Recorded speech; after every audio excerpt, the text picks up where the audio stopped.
Welcome into KSL Sports Rewind. Dusty Lister and Dane Stewart, as always, presented by Heidemann and Associates. Yeah, that's right. Just a reminder, if you have any legal needs, setting up a living will and trust, or maybe you want to set up a business, whatever's going on in your life legally, no one can take better care of you than the experts at Heidemann and Associates, with locations along the Wasatch Front and down in St. George.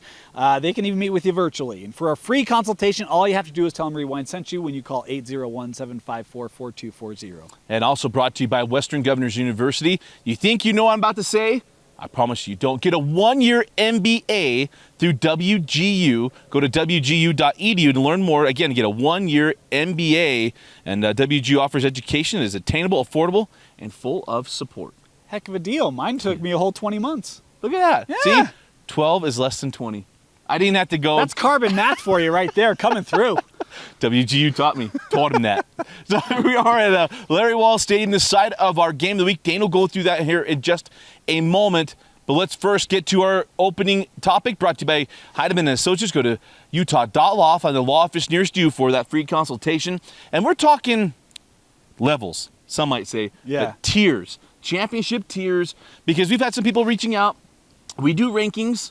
A lot of people do rankings. Very popular. Very. And it draws a lot of, I want to say ire, might not be the right word. Feedback. Certainly opinions, which we welcome. That means we're doing our job. Yeah. You know, just do your job, and we're trying to get that done. But we're going to talk about tiers because we've had some big games. We're going to get into every one of those. We want to talk championship tiers. Let's start first in 6A, because I think what we want to do always, right? You got I would say the big four.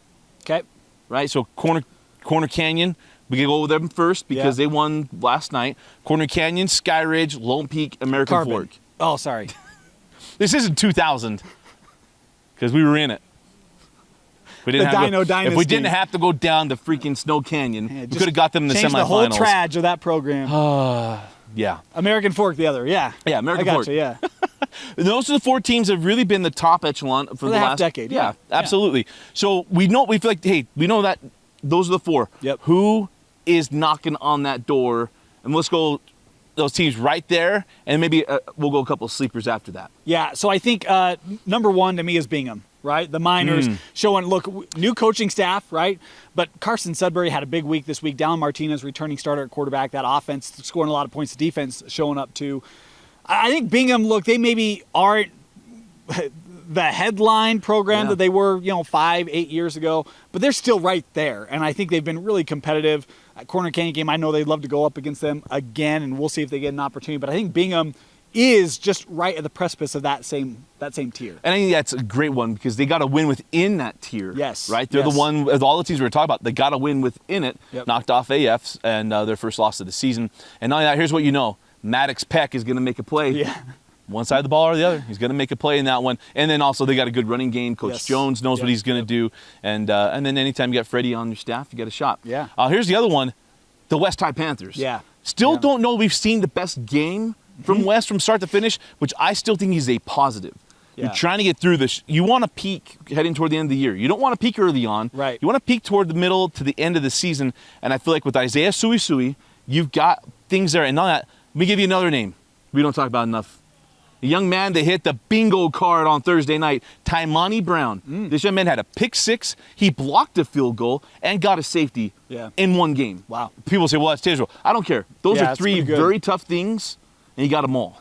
Yeah, and I'll tell you, Sessi Valahi. I mean, that's a young man we got to talk about more. Romer, safety. I'll tell you, there were some modern-day players that learned who Sessi was when they went down to California this year. He's a game changer defensively for this West team.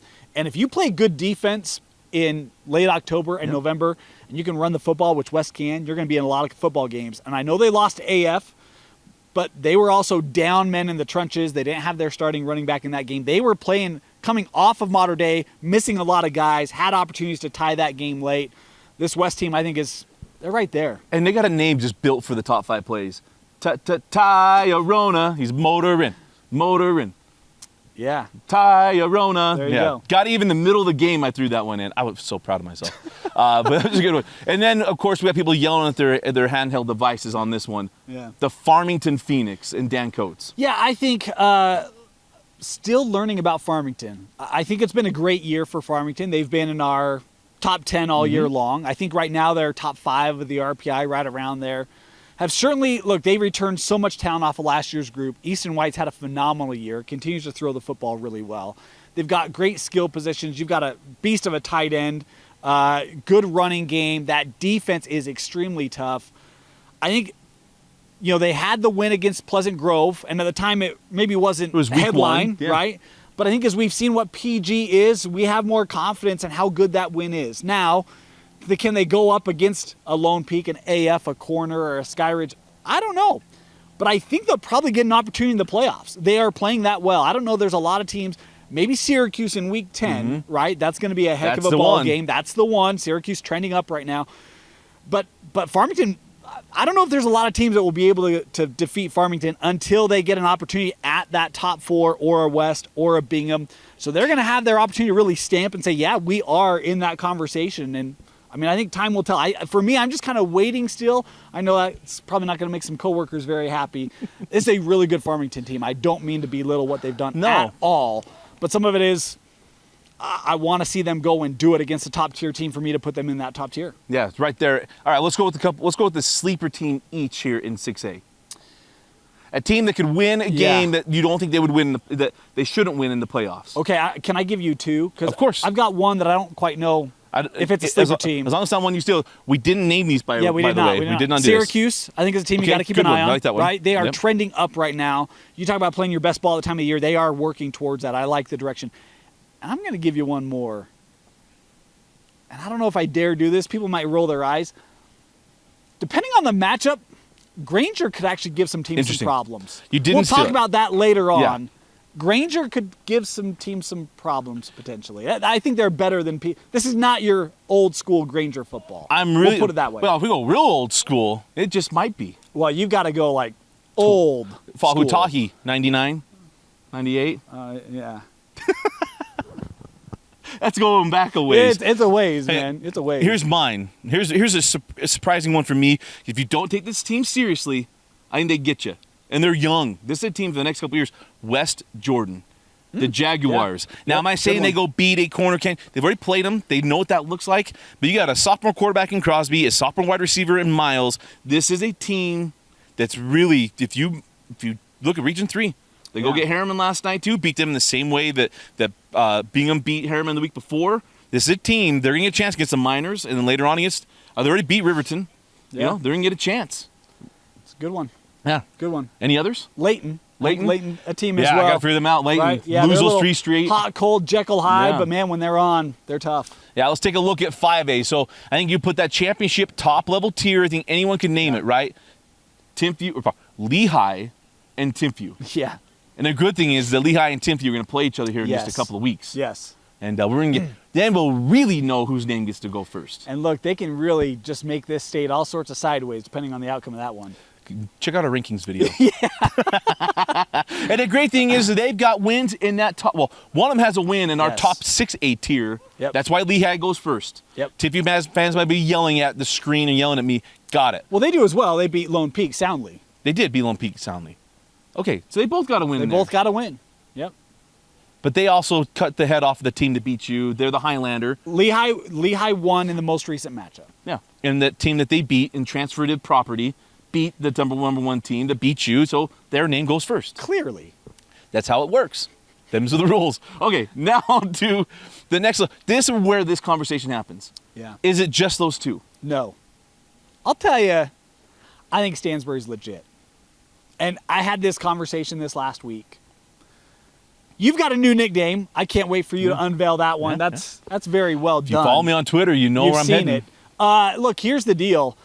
They can throw the ball, they can run the ball, and they've got a defense that's going to make life very, very painful for you. That seems like a common thread when you think about Timpview and Lehigh. Now, have they done it against the top tier in 6A? No, they have not. They didn't have a chance. But I'll tell you, it's the second most competitive game Lehigh's played in the last year's state championship. And that only to Lehigh's game this year against Corner, right? They controlled East in the playoffs last year. And the thing I think that's most meaningful to me is a lot of times you see teams that maybe they play an unbalanced schedule, a non-competitive schedule, and they don't really leave their stamp every week. Stansbury's leaving their stamp every week. Every there is week. not a week where it's like, maybe they're not. It's like, no, they're beating teams soundly 30, 40 points every week. They're doing what you expect them to do. They're going to have an opportunity to prove it against big-time teams in the playoffs. I think this team is set up to do it. Yeah, and I think to give everybody in the thing, their offense should just be called The Game. Because if you're a wrestling fan, now SmackDown was making it really hard for us to do our studio show last night to try to find a parking spot, for heaven's sakes, at the Viv last night. But Triple H, The Game, it's all about the game and how you play it, because you got Triple H and Harris, Helu, Hamilton. Good luck. Yeah. And then you throw in Easton Baker on defense, who just wrecks fools. This team's legit, and all four of those guys, okay, Harris and Hamilton, you might see them play like Weber State, SUU. Yeah. They're going to play college football. Okay, they're borderline. Hamilton's certainly borderline Division I. Helu and Baker, we know, are Division I athletes. Yep. They can go get the job done. They're done in the positions they're right. Hamilton last night had a pick, finishes the drive with a touchdown. This is a good team. Yeah. And here's what I love about Stansbury. When in doubt, we go faster. It isn't when in doubt, control the clock. No, when in doubt, we're speeding things up. We're going. And they're going to come after you. If you're going to knock them out, you're going to have to continue to punch them, because they're going to keep coming. They're right there. Yeah, You have them in. I've got them just right there. I want to see it. I want to see them. And I think they can do it. I think they're competitive. With Yeah. those other two. We're going to get a chance to see it. Yep. It's going to be an absolute blast. All right, right next to them. Okay, so you gave Stansbury. I'll go here, Springville. Okay. Okay, this is the knocking on the door. They were a state championship game a year ago, and here's where I go, Springville. It's kind of hard. Look in the final weeks. After they lost to Riverton, first of all, they beat Bountiful on a buzzer beating throw to Dede, right? They lose to Riverton. They win a close one the next week. They win a close one the next week against Provo. Last night against Wasatch, had a game seemingly running away with it, literally. Valetti had 4 rushing touchdowns in the first half. Mercy. Okay, and then here's the thing. Here's what I love about Springville. They come through. We talk about the touchdown pass to Dede. Yeah. You've got 48-40. Wasatch with the first and goal at the 2. They run the ball, and what happens? Just rip it out of their arms and run it the other way. That's what Springville does. They never say die, and that's why I put the Red Devils right there. Yeah, it's a good one. I think I'm excited to see what the Springville team can do. It's a team that you always feel like you don't know what to expect from them, and then they make big playoff runs. Right. We'll see if they can do it again here in 22. I'm really torn where to go on the next one. I'm going to go a little off radar, and this might be some recency bias. Box Elder. Yeah. I'll tell you, this Box Elder team's tough. They're physical up front, and when you talk with Coach Gunter about his group, he starts with the O-line and the D-line. All right, you got me sold right there, right? And then you see them play, and they are very tough in the trenches. They wear you down. If you fall down to Box Elder early in a game, it's hard to come back on. They had multiple drives against Bountiful last night. We'll talk about this in a little bit. 6, 8, 9 minutes plus. All right, if you're going to control possession like that, they can run the ball extremely well. They engage their receivers in that run game, and they can also throw it. They can beat you with the long ball. This is a really dynamic team. Their defense is really strong as well. This is a team that is probably not in that top tier, but I'm telling you, it's a team that, and maybe I skipped, right? But it's a team that can, one little threat. Yeah, they can come up and catch you by surprise if you aren't ready. Box Elder's scary. Okay, here's another one that's signed that second tier, right? That we have to make sure we give love to. Brighton. Yeah. Yep. They had the one loss in week 1 to Desert Hills and a wonky night, whatever. Since then, they held on to beat Woods Cross, and they've played well. Go beat Syracuse, go beat all those teams. They beat East last night because there's someone screaming, what about the Eastside Leopards? Maybe we'll get to them in a moment. We'll see. They took care of them. 14-3, keep them out of the end zone. Mini Monet does not do a Mini Monet things against his team, and Brighton's right there. Yes, they are. Their defense is legit. Yep. The offense continuing to You grow. knew Casey would do that. Yeah. He's fixed a lot of problems. I don't want to say problems. He has got Brighton shored up. reoriented back to the status that program had been for a long time. Yeah, he shored up the holes, right? Just shored them up. Yeah. Didn't have to fix a hole. They had to shore them up. Yeah. All right, I'm guessing you got Box Elder as a prize team? Yeah, I skipped one. Yeah. Yeah, and 5A is an interesting one because there's a bunch of them. A team that could be surprising, I guess, to throw out there, Provo. Okay. Couple, close, losses, right? Yeah. Springville, Spanish Fork, they had the lead for a moment. Spanish Fork got it. Maybe I should throw the Dons in there. Yeah. They keep their eyes up. They do the work. Maybe right there, those two. Yeah. There's an oldie but goodie hanging out there. There's a lot here, and it's where it's hard for me to go, right? And some of this is when the weather turns, how much of what we've seen is going to be able to last, right? Because for me, I'm sitting here, I'm like, what about Payson? Right. And I'm Payson's like, yelling at their screen right now. they are. And look, they've been fantastic. But when the weather turns, can they maintain that? I don't know. Yeah. I don't know. It's like I don't know what to do with a Payson. I don't know what to do with a Wasatch, who 48-40 against Springville last night. They've shown the ability to score points. Chris Cook had a monster game a couple weeks ago for the Wasps. Can they run the football effectively when you hit November? I don't know, right? Yeah. You look at a Bountiful team. If Bountiful's healthy, they are going to be a problem. Because you're going to. I don't know if they're going to be healthy. Score. The thing is, you're not going to score on them. Yeah, their defense. Well, I don't want to give that away. Stay tuned. I don't want to talk too much about Bountiful because we'll talk about we it want to take it here in a minute. But I'll tell you another. Well, are we moving to surprises? Yeah. Woods Cross is a team that you got to keep Brody an eye Benson's on as well. got it moving. He's got it. He's got this thing humming. And look, man, they've been in a lot of competitive ball games. They had a statement win this last weekend. Woods Cross is a team that you better be prepared for when you come to play. And it's no different than the Brody Benson teams, the great teams at Highland years ago, right? Yeah. You always had to be ready when you went to play Highland. It's a unique offense. It's different. You don't have a lot of time to prepare for it. They're physical, and they'll run right through you. One I'm just keeping my eye on. Chase Riggs is back at Timpanogos. Got to finally play a full game after breaking his collarbone, which means Livingston goes back to the position he's supposed to play. Usefa gets to go back to the place he's supposed to play.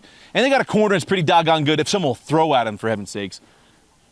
And Tage Litster. Just had to throw that one in He there. sees the ball well, if you catch what I'm saying. Just because he's got glasses. Yeah, hey, the kid wears glasses. Throw it at him. In the game. So there you go. All right. 4A. Here's the fun thing with 4A. There is no tier. Yeah. In the words of 50 Cent, everybody in the club, everybody has a shot at this. One thing I do know about 4A, Cedar City will come down to one possession. I'd actually, there might be one tier of Crimson Cliffs. They might have separated themselves from everyone else. You're right, they may have. We'll tell. They still have some games they got to play through down in Region 10. But after that, yeah, everyone's at the same spot. You think, okay, here's Dixie. Here comes Desert Hills. Here comes Here's Ridgeline. Desert Hills. Yeah. Yeah. I mean, it's fascinating what's going on in 4A right now. It feels as wide open as it's been in a long time. But you might be right. It's Crimson Cliffs, but they're one, and then there's 1A, 1B. Yeah. All the way through. Yep. We don't know who's going to be where. Yeah. All right. Best of the rest. Top tiers. We talked about our champions that we had picked. We both went Grantsville. Yep. Okay, so Grantsville, Juab? Grantsville, Morgan? If you want to talk championship contenders, I think there's three, and I think it's Grantsville, Morgan, Juab. Now, Grantsville, Morgan will play this week. That will tell us a lot. Yes, I'm so excited for that. But to me, I think Grantsville, they got at least one car length of a lead in this one. That Provo win looks better and better. Yeah, they are really, really good. I think Juab and Morgan are probably the two closest teams to compete, but I don't know. I don't know if they can. Canyonville will keep it close. If you're from Cedar City, it's like one possession games every single week. We'll talk about Canyonville later on if you can't tell. 2A, it's San Juan, right? Or is it and South Summit. South Summit, I think the Wildcats are back. Yeah. Statement win this last week for South Summit. I think that's a program. I think it's those two in 2A. It's almost to the Cale Atkinson level, just not with all the points that Cale's putting up. That game, it is a collision course. Yeah. Between those two, Broncos and Wildcats. And I don't know if I dare go here or not. As a team to keep an eye on, is it Beaver?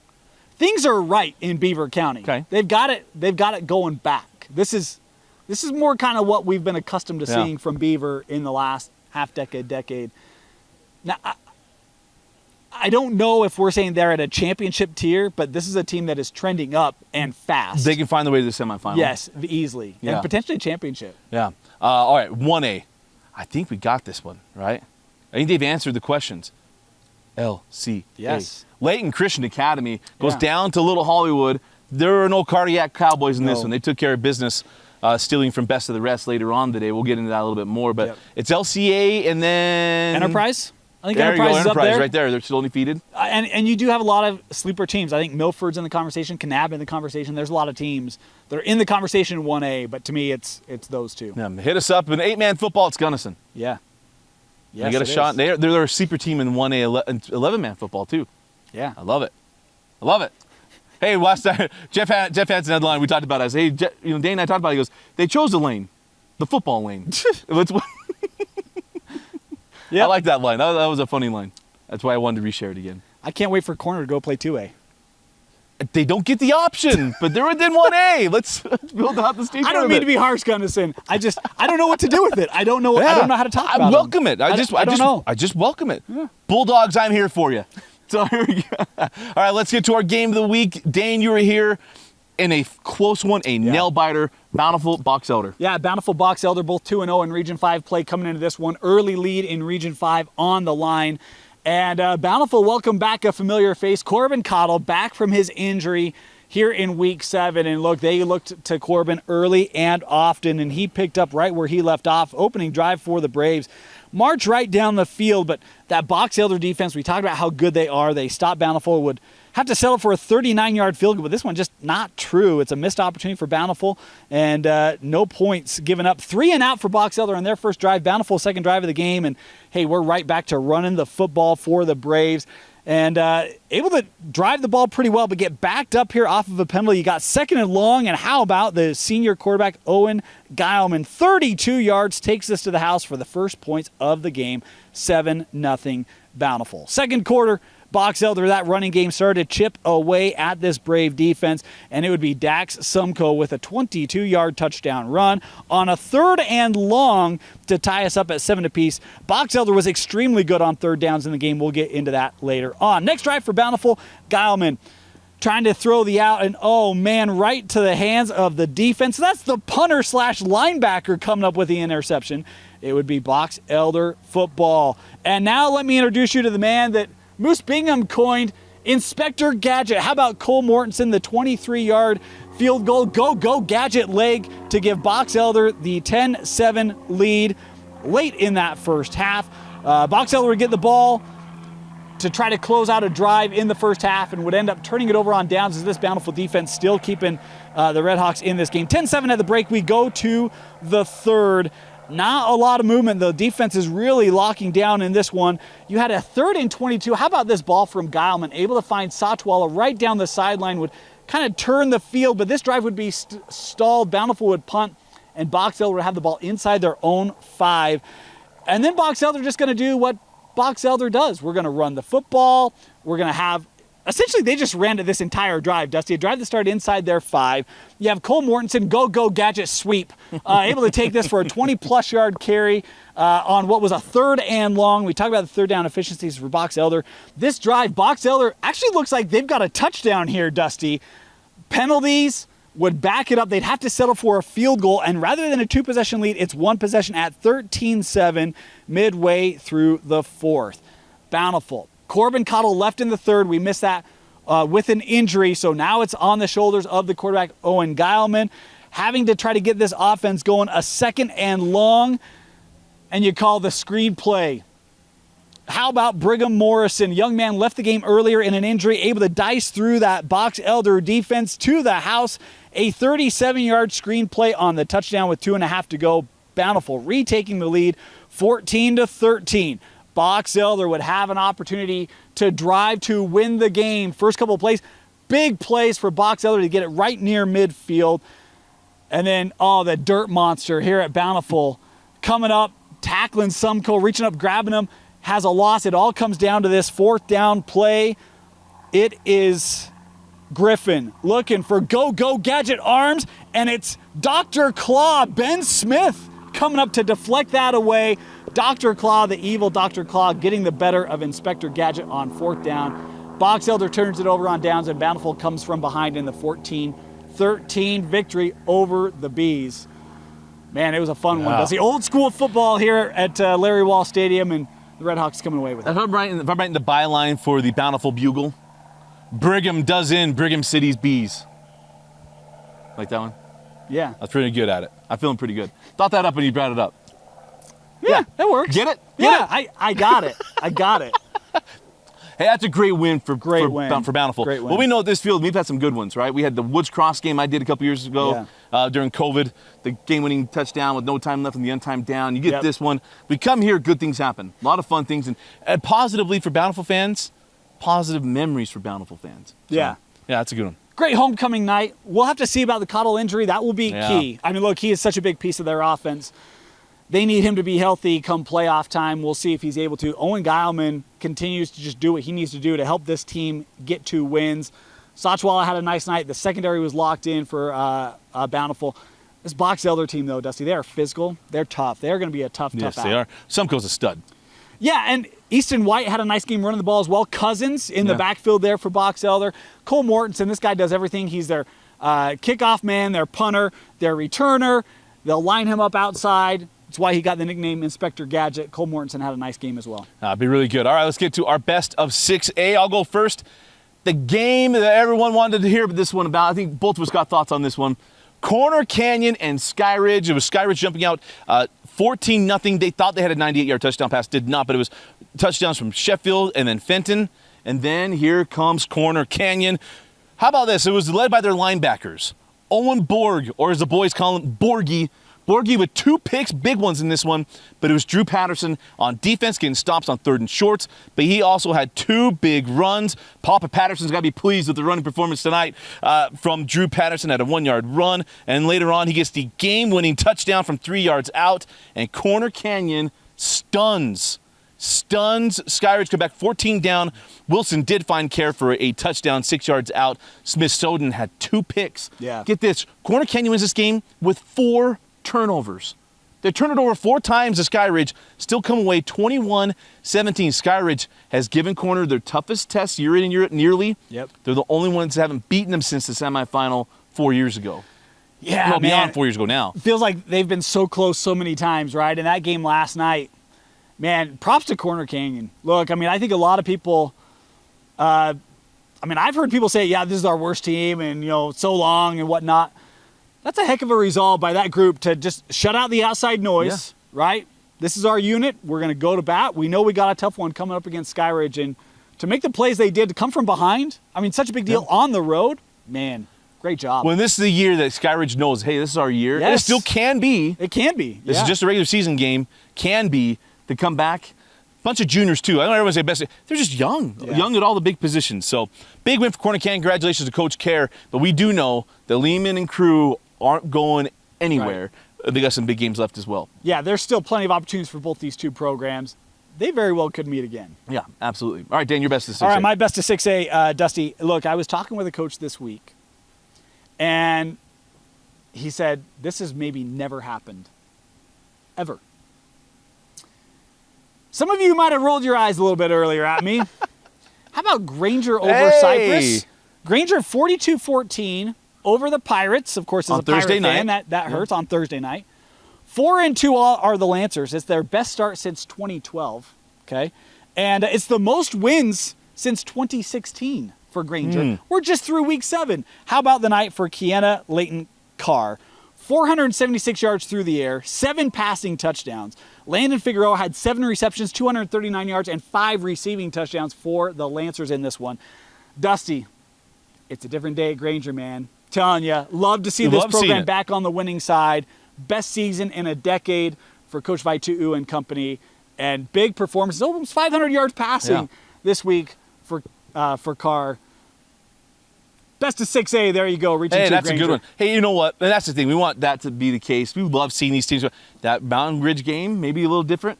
Look at it much different. Yeah, 10-7. They look at it a little differently. Yeah. Hey, can we do an honorary best of 6A? Because I think we got to. Okay. Because I don't want to throw this just in quick hits. Yeah. This game was that important and that good. We want to make sure we hit both the ones we just did. Lone Peak and AF, because there are people screaming at whatever device they're watching us on. I told you before the show I might make people upset. I know. Yeah. But it's a good one. But we'll go honorary best of 6A. Yeah, honorary. Right? There you go. Okay. There you go. Lone Peak goes up. By the way, how about this? Cole Christensen, a name we don't talk enough about. Yeah. He had the kickoff or the punt returning against Bishop Almonte. He had another one, a 55-yard punt return for a touchdown in this one. And then it was Brooks running wild and free, 55 or 62 yards out. Here come Lone Peak. They're going to run them off the field, right? Yeah. Playing with heavy hearts. They had a teammate that passed away suddenly this week. It was on part of the championship team last year. Lyman. Just thoughts and prayers to the Lone Peak community. I know they're reeling from that, but certainly our thoughts are with them. But then here comes American Fork. Champion Edwards leading guys back, a 55-yard interception return for a touchdown, and then some controversy. Get the ball back. Trey Roberts takes a screen pass. Trey Roberts inside the 5 with 10 seconds left. Line up for the gimme. Feel good. Was it good or wasn't it good? Was it good or wasn't it good? That's the question. Yep, sure is. Yeah. Depends on who you talk to. But the official on the post said no good. We go to overtime. Lone Peak in the opening possession. Miss a field goal. Lines up this one. And the field goal is good in OT. And the Cavemen knock off their friends through the old orchard in Lone Peak. 17-14 in overtime. Man, that was this has been a great rivalry over the years. AF getting first win in a couple years over Lone Peak there. But I'll tell you, we talked about this. AF has a defense. I mean, it is not the AF of previous years. You've got to bring your best offensive night if you want to, beat the Cavemen.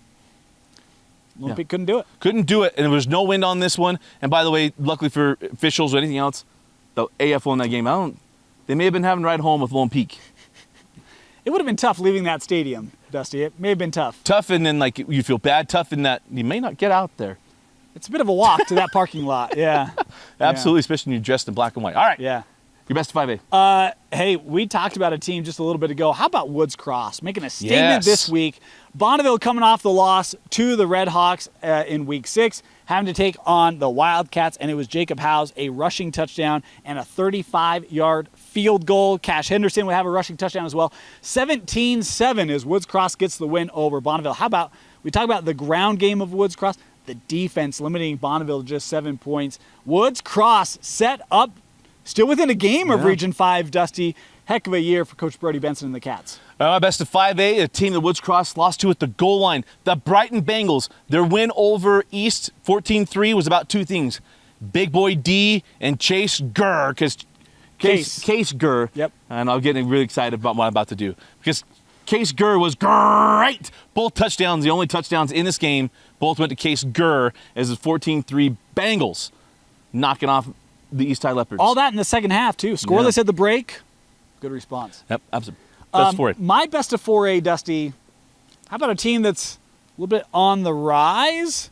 The Dixie Flyers. Good bounce back this week after a tough week last week, taking on Cedar City. Jalen Schultz had 3 passing touchdowns, including the game winner with just under a minute to go. And by the way, the game winner was actually the 2-point conversion that they capitalized inside of a minute. We don't want ties. We don't want overtime. We want winners. And the Dixie Flyers taking care of business. How about the game defensively for Hurricane Jake? Jake Dombrowski had 9 tackles, 5 TFLs, 2 sacks, all over the place. Young man is flying around. Number 1 in your program, number 1 in the hearts of the Dixie D. As Caden Lunt had 3 passing touchdowns, all the Trade and Elliott in the loss. 25-24, Dixie getting the win. He's not a Dombrowski because he plays defense. He's just good. Like that? No? I missed it. Don't worry about it. It's okay. Hey, how about this one? Don't want the other Regional 3. Snow Canyon bringing in the red-hot Desert Hills Thunder. So you thought. You ready for a fun fact? Yeah. The Warriors came out in all blacks, baby. Came out and took care of business. It means wins. 5 touchdowns this one. 35-20 the win for Snow Canyon over the Thunder. 5 different Warriors scored touchdowns in this one. Will Warner, Hunter Johnson, Carson Nowatzki, Coulter Stewart, and Brooks Esplin. All with touchdowns, pacing the way as the black-clad Warriors, Golden Domes, took care of business against Desert Hills. Desert Hills 1 and 2 in region. Believe that. Wow. It's a barn burner down Didn't south. see that one. Yeah. All right, best of the rest. My best of the rest. Hey, look. You know the old song, I'm a believer. Probably doesn't go like that. But Layton Christian had to take the bus ride down. Hopefully they had comfortable seats. They certainly brought their trail mix as they overwhelmed Kanab 28-7. 4 touchdowns by 4 different players. Tagidugu and Johnson both with touchdown receptions from Jose Ribeiro. Vaitaki and Giatris with rushing touchdowns. 28-7. Layton Christian. They are 1A this year, Dusty. If you watch Eli's Places, you know that's all you need is some trail mix to get to up Y Mountain. Yeah. Yeah. Dude. How about this one? This was a wild one. I think this might be a top 5 play all by itself. Manti and Canyon View. This game was all about touchdowns. How about scores of over 30 yards? Okay, here we go. Canyon View's Trenton Ludlow had a 70-yard touchdown catch from Jackson Jensen. Then Canyon View had a 30-yard run from Kyler Roundy. And then Manti answers back.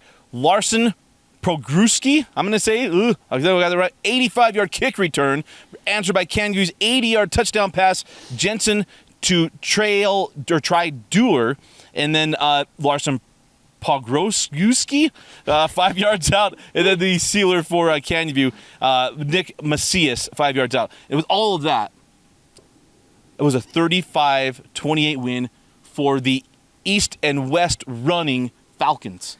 Canyon View over Manti, 35-28. The Baby Blues of Canyon View getting the job done. The Baby Blues of Canyon View, and Manti's wearing the Reds. Yeah, I'll tell you this. That was a crazy game. It was 13-0 at the end of the first for Manti, 21-0 second quarter for Canyon View, and the turnovers in this one pivotal. I mean, Manti's going down. They've got an opportunity to get a big touchdown. They fumble the ball inside, I think, the red zone, and that ends up Canyon View going the other way. Canyon View broke a couple of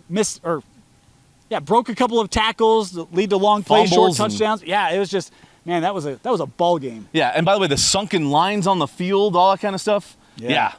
Interesting. But congratulations to the Falcons. Every game is a close one if you're from the city of Cedar City.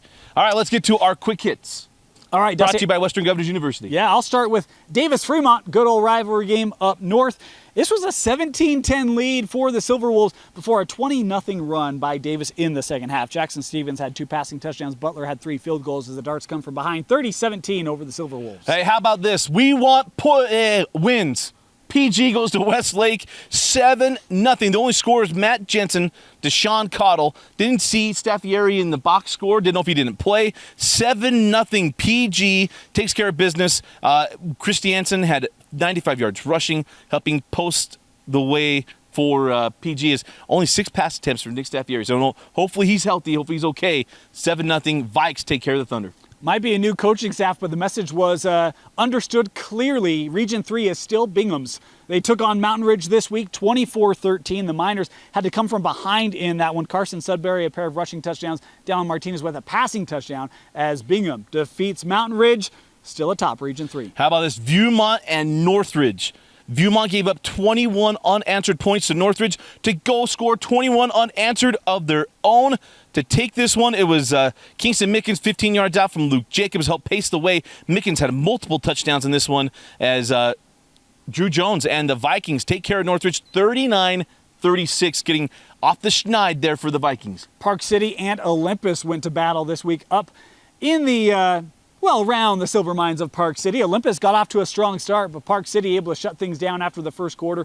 21-14 for the Miners as Park City getting a big region win to remain in that region hunt. Yeah, how about this? A team getting their first win of the year. The White Buffaloes of Tooele hanging 59 points. Yeah. Hey, if you're going to win big, as the song said. If you're going to dream big.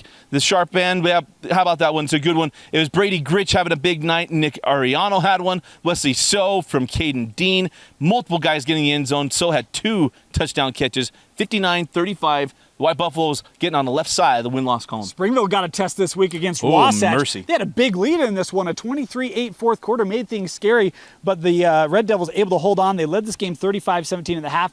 Tavita Valetti continues his fantastic year, had 4 rushing touchdowns to help the Red Devils get the 48-40 win over Wasatch. A game that used to be a headliner. Now we're trying to figure out who these teams are.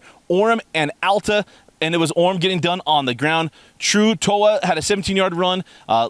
Iongi had a 14-yard run, and then Roger Seliapanga a 20-yard run as Orem took care of Alta 20-7. Been a rough year for Alta, and Jalen Sutton, for those of you who missed, had a big life-changing injury in week 2, continues to battle on recovery. Great to hear as we hear updates, but Jalen, we haven't talked about that. Just want to throw our condolences out to Jalen, his family, and wish you the best and speedy recovery, a member of the Alta football family. I'm going to go, Dusty, to one that's probably not going to go very well. You might want to cover your ears. How about the defensive performance by Richfield? We talk about defenses. They had a safety, they had 2 scoop and scores, and they had a pick 6 in a lopsided win over a team to be named later, but the defense of Richfield had themselves a week. Oh, my turn? Yes. 2001, we won that game 72-14. 72-7. 14-7 at the half. The Richfield defense had a heck of a game. Did. I had to give them some props. I apologize. Carbon did score 2 points in that one. I didn't even know they played Carbon. The defense played great. I knew because I watched. I looked through my fingers. Yeah. Now I'll try to get myself back into the zone. Spanish Fork at Provo. Provo took the lead 14-7. Spanish Fork came back. Will Dart, younger brother of Zach Dart, one of our favorites, had a 1-yard run. And Gabe Ashworth, 5 yards out from Will Dart as Spanish Fork came back to beat the Bulldogs. Man, Provo, they won in broke the hearts of Viewmont, and they've lost a couple in heartbreaking fashion. 17-14, the Dons knock off the Bulldogs. I love you mentioned them as a scary team because they're in all these games with tough teams in Region 9. All right, I got a reference for you. You ready for this? Uh-huh. Talk about Beaver coming back, right? 49-16 over Grand. But it's Bodie Wheatley doing his best Bo Whitley impersonations. If you don't know that reference, you better go look it up. Had 3 rushing touchdowns, Bodie did, for the Beavs, as Hollingshed had 2 rushing touchdowns. Beaver's back, folks. 49-16 over Grand. Bo Whitley, just don't pat him on the shoulder before a game. Yes, whatever you do not give him a high five. Yeah, don't do it. Doesn't turn out well. Just leave him alone. How about a team we talk about? San Juan, by the way, Sienna is still undefeated. Her Broncos still continue to win. They got to win over Milford. But the team that they are the collision course against, South Summit taking on Summit Academy. And it was a big night for the Wildcats. Calaby Thompson, hopefully that's in there correctly, Bracken Lashke, and also Braxton Blazard, all having touchdowns amongst others, as it was all Wildcats 33-14 over the Bears. I'm done. You're good? I'm out. Well, we're good too. Hey, by the way, Enterprise stays unbeaten as well. So if there's anything we missed, hit us up. Let us know. Watch our other videos. We got rankings videos. We got our top 5 plays and also our picks. You pick against Dane, and now KSL Sports on Twitter is going after Dusty too. Whatever. Show up. We'll take it. But like Metallica's saying, sad but true. For Vince Francis and Dane Stewart, I'm Dusty Lister. Thanks for joining us watching KSL Sports Rewind on KSLSports.com.